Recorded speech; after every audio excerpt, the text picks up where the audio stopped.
Let me put my hand over this. Hey guys, how's it going? Hope you're doing well out there. How are you? Well, I'm doing really good. Today marks the last day of my 7-day water fast experiential journey. And I had some really interesting things come up today that really got me thinking about the body and about a lot of different things. There's so many different fad diets out there. I know you guys know what they are. Paleo, keto are probably two of the most popular ones right now. And then there's like raw living foods, there's vegan, there's vegetarian, pescatarian, all these different things, right? I'd say the top ones right now, ketogenic, paleo, these are pretty popular. And then I hear there's a lot of different viewpoints on this, and something came to me last night that really got me thinking. And it's about some of these diets that are really against eating fruit and really against eating, well, they say don't eat sugar. And I really wish we could get more crystal clear on sugar, whether they're referring to fruit sugar, or if they're referring to more, processed sugars, processed and refined sugars. But they don't really specify it. And it got me thinking about, well, let's just suppose that it is fruit sugar that everybody's saying can't have fruit sugar, no sugar at all. Well, if you think about it, we have all these different systems in our body that are responsible for the health of our body, for its functionality, and being able to operate on a high level. And I'd say 4 of the top systems are our glandular system, which makes up the pancreas, the adrenals, the thyroid, parathyroid, the pituitary, the pineal gland. These are all making up the endocrine system. Very important system. Can't operate without it. And if one part of that system goes down, it affects the whole body. The other part is our kidneys, and so the kidneys sit on top of the adrenals, super important. Digestion, GI tract, that's another part. The lymphatic system, you guys, is probably the most important. It is the most important system in our body, and it's not talked about enough out there. The lymphatic system is basically your body's internal system that carries out all your metabolic waste. It acts as almost like your internal sewer system. It runs all through your body, and your blood brings in all that nutrition, feeds your cells, and that lymphatic system, that fluid, takes all the metabolic waste from your cells, runs it through your body, and flushes it out. There's 3 areas that it can come out of. It's either going to come out of your skin, it's going to come out of your urine, or it's going to come out of your feces. And what happens is a lot of times we get a little backed up. We get backed up, clogged up, plugged up, and our lymphatic system doesn't flow properly. We don't do exercise, we don't have lymphatic massage, jumping on rebounders. A lot of things you can do. Dry skin brushing. May have missed a few, but for the sake of time, we'll just go with that. So there's all these different systems that are responsible for keeping our bodies going, healthy and strong. And if a system goes down, let's say your adrenals go down. If your adrenals go down, they're part of your your glandular system, controls your autonomic nervous system, hormone production, think corticosteroids, things like that. Well, if that system goes down, it's going to affect a lot of different things. It's going to affect your sugar metabolism, your body's ability to be able to metabolize and break down sugars, right? So if you're having a difficult time, you're having insulin issues, you're having issues with being able to feel good on eating sugar, like fruit sugar is what I mean specifically, then the answer is not always going to just a low insulin diet like the ketogenic or paleo, and staying away from carbohydrates or staying away from fruit. Because if you really think about it, you guys, fruit is almost like the nectar of the gods. It is something that grows on trees. We can physically pick it with our hands. And anything that our little hands, we don't have claws, we have hands, fingers that operate like this, and they can pick things. And unlike a tiger or a lion, which has claws, and bears, they can actually kill their prey, and they can literally bite into the flesh. That's a whole nother topic. But basically, going back to the fruit, if you eat fruit and you have a hard time digesting and processing it, there could be a little bit of your pancreas involved. There could be a little bit of weakened adrenal glands involved, because it's affecting your body's ability to metabolize that sugar properly.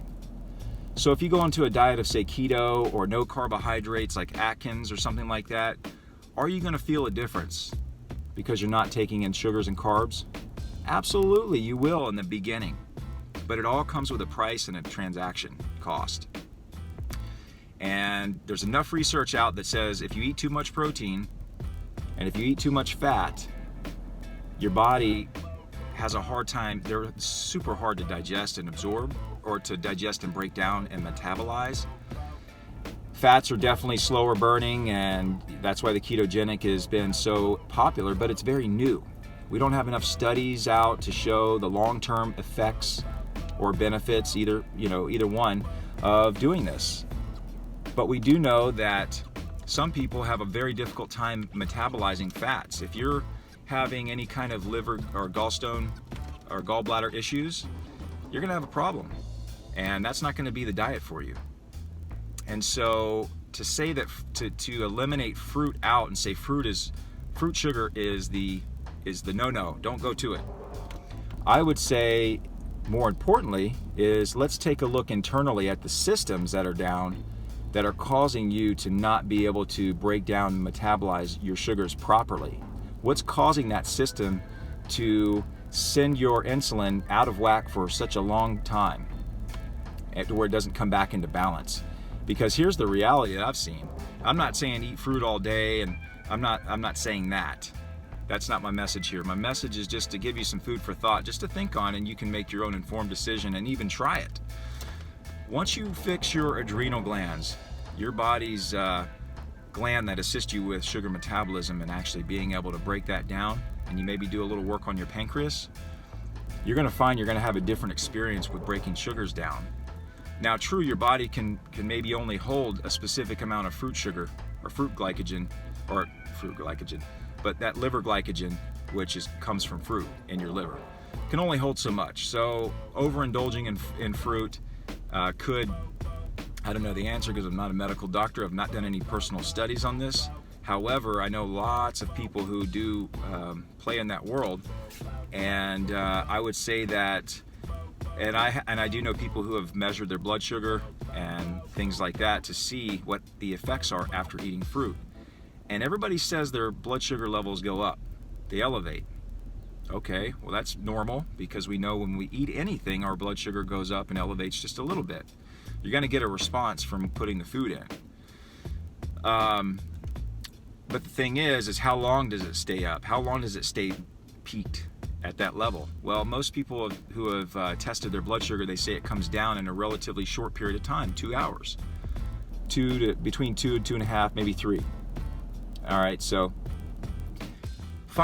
fixing that system, I believe, is like where it can really be beneficial for us, because let's face it, fruit is amazing. And to say like you can't have fruit anymore because you're doing a keto diet or something, or paleo or something like that, I don't agree with it. That's my personal opinion, so I'm not being dogmatic here. This is my own opinion. And the other thing is that, I mean, watermelons, bananas. You can't tell me that you guys don't like watermelon, bananas, mangoes, strawberries. I mean, these are amazing foods. How much do you need?